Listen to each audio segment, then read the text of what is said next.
മധ്യപൂർവേഷ്യ വീണ്ടും ഒരു വലിയ യുദ്ധത്തിന്റെ ഏറ്റവും അരികിൽ നിൽക്കുകയാണ്. ഇറാൻ, US, ഇസ്രയേൽ എന്നീ ശക്തരായ രാജ്യങ്ങൾ തമ്മിലുള്ള സംഘർഷം ദിവസേന ശക്തമാകുന്ന സാഹചര്യത്തിൽ ലോകം മുഴുവൻ ആശങ്കയോടെ സംഭവ വികാസങ്ങൾ നിരീക്ഷിക്കുകയാണ്.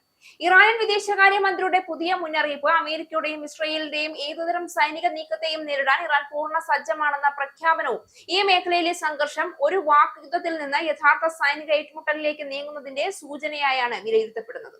അമേരിക്കയുമായും ഇസ്രയേലുമായുമുള്ള യുദ്ധം തീവ്രമാകുന്ന സാഹചര്യത്തിൽ ഏത് തരത്തിലുള്ള സൈനിക നീക്കത്തെയും നേരിടാൻ ഇറാൻ പൂർണ്ണ സജ്ജമാണെന്നാണ് ഇറാനിയൻ വിദേശകാര്യ മന്ത്രി അബ്ബാസ് അരാഗ്ചി അവസാനമായി വ്യക്തമാക്കിയത്. അമേരിക്കൻ സൈന്യം ഒരു കരയുദ്ധത്തിന് മുതിർന്നാൽ അത് അവർക്ക് വലിയ ദുരന്തമായി മാറുമെന്നും അദ്ദേഹം NBC ന്യൂസിന് നൽകിയ അഭിമുഖത്തിൽ മുന്നറിയിപ്പ് നൽകി. നിലവിലെ സാഹചര്യത്തിൽ വെടിനിർത്തലിനോ അമേരിക്കയുമായി നയതന്ത്ര ചർച്ചകൾക്കോ ഇറാൻ ഉദ്ദേശിക്കുന്നില്ല എന്നും അദ്ദേഹം പറഞ്ഞു. ഒരു അമേരിക്കൻ അധിനിവേശത്തെ ഭയപ്പെടുന്നുണ്ടോ എന്ന ചോദ്യത്തിന് ഞങ്ങൾ അവർക്കായി കാത്തിരിക്കുകയാണെന്നാണ് അരാഗ്ചി മറുപടി നൽകിയത്. യുദ്ധം തുടരാൻ തങ്ങൾ ആഗ്രഹിക്കുന്നു എന്നല്ല ഇതിനർത്ഥമെന്നും, മറിച്ച് ഏത് അടിയന്തര സാഹചര്യത്തെയും നേരിടാൻ രാജ്യം ഒരുങ്ങിയിട്ടുണ്ടെന്നും അദ്ദേഹം വ്യക്തമാക്കി. ഈ യുദ്ധത്തിൽ വിജയികളില്ല എന്നും നിയമവിരുദ്ധമായ ലക്ഷ്യങ്ങൾക്കെതിരെ പ്രതിരോധിക്കാൻ കഴിയുക എന്നതാണ് തങ്ങളുടെ വിജയമെന്നും ഇതാണ് ഇതുവരെ ചെയ്തതെന്നും അദ്ദേഹം കൂട്ടിച്ചേർത്തു. അമേരിക്കയുമായി ഇനി യാതൊരുവിധ ചർച്ചകൾക്കും ഇറാൻ തയ്യാറല്ല എന്ന് വിദേശകാര്യ മന്ത്രി തുറന്നടിച്ചു.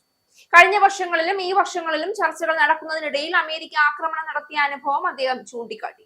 സമാധാനപരമായ നീക്കങ്ങളിൽ അമേരിക്കയ്ക്ക് ആത്മാർത്ഥത ഇല്ല എന്നും, ചർച്ചകളിൽ അവർ സത്യസന്ധരല്ല എന്നും, അതിനാൽ അവരിൽ ഒട്ടും വിശ്വാസമില്ല എന്നും അദ്ദേഹം പറഞ്ഞു. ഇറാൻ പരമോന്നത നേതാവ് ആയത്തുള്ള അലി ഖമേനിയുടെ മരണത്തിന് ശേഷവും ഇറാൻ ഭരണകൂടം സുസ്ഥിരമാണെന്ന് അരാഗ്ചി അവകാശപ്പെട്ടു. കൊല്ലപ്പെട്ട സൈനിക കമാൻഡർമാർക്ക് പകരം പുതിയ ആളുകൾ ചുമതല ഏറ്റതായും പുതിയ പരമോന്നത നേതാവിനെ അസംബ്ലി ഓഫ് എക്സ്പേർട്സ് ഉടൻ തിരഞ്ഞെടുക്കുമെന്നും അദ്ദേഹം പറഞ്ഞു. പുതിയ നേതാവിനെ തിരഞ്ഞെടുക്കുന്നതിൽ ഇടപെടാനുള്ള അമേരിക്കൻ ശ്രമങ്ങളെ അദ്ദേഹം പൂർണ്ണമായും തള്ളിക്കളഞ്ഞു.